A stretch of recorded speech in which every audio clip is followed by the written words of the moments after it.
JMS recording studio.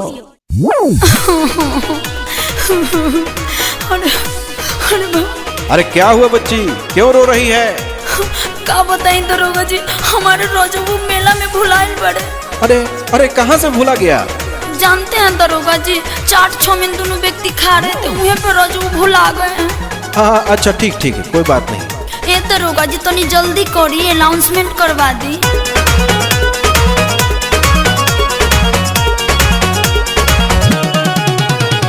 बारू परेशान लगा तारू नया कनिया, खोजा तारू के करा के रहे तोहरा संगिया। का बताइए दरोगा जी? अरे बोलो ना, शर्माते क्यों हो? बारू परेशान लगा तारू नया कनिया, खोजा तारू के करा के रहे तोहरा संगिया। भीड़ में का केहू बिछराइल बा, कैसे असगर घर जाई दरोगा जी, राजा तो मेला में हेराइल बा। कैसे अकेला घर जाई दरोगा जी, राजा तो मेला में हेराइल बा। मेला में आए हुए तमाम भक्तों से निवेदन है कि अपने सामान की रक्षा स्वयं करें। JMS recording studio.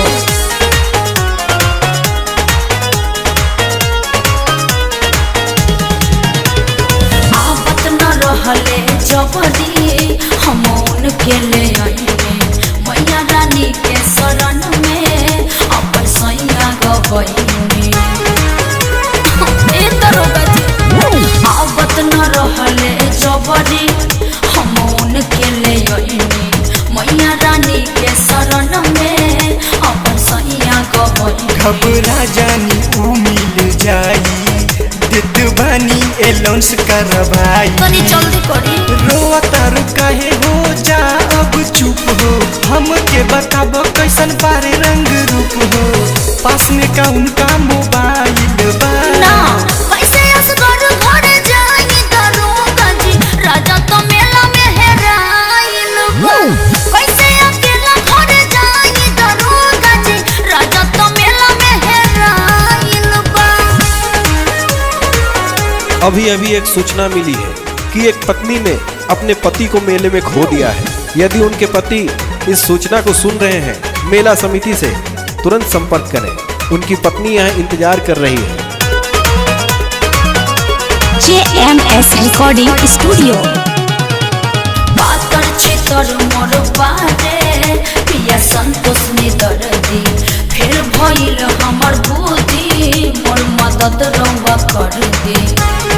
ए दरोगा जी कुछ करी। पातर छितर मोर बारे, पिया संतोष ने दर्दी, फिर भइल हमर बुद्धि, मोर मदद रउआ कर दे। राकेश अमित के बात माना प्यारी, मैं के महिमा हवे बड़ा भारी।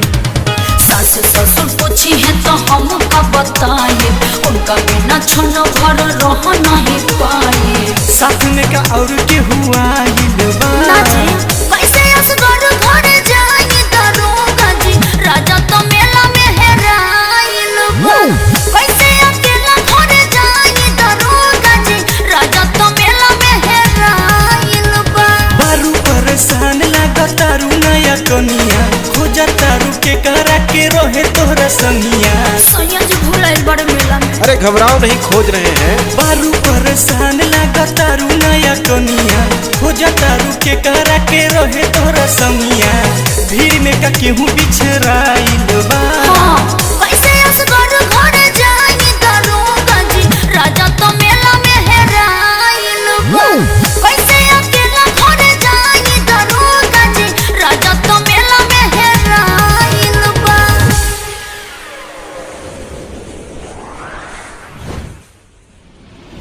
JMS recording studio.